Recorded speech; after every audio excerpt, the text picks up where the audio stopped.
sama kekuatan, sama kans untuk menjuarai, untuk lolos ke Liga 1 ya. Merata semua. Saya pikir semua pemain, semua tim yang berada di Liga 2 itu sama bagusnya dan sama kuatnya.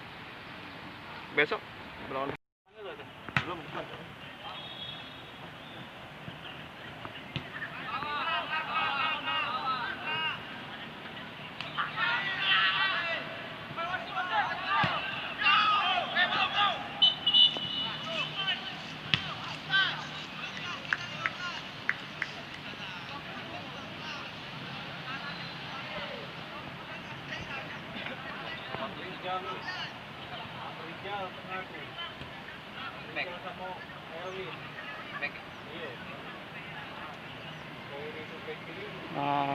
Pemain nomor 9 Beto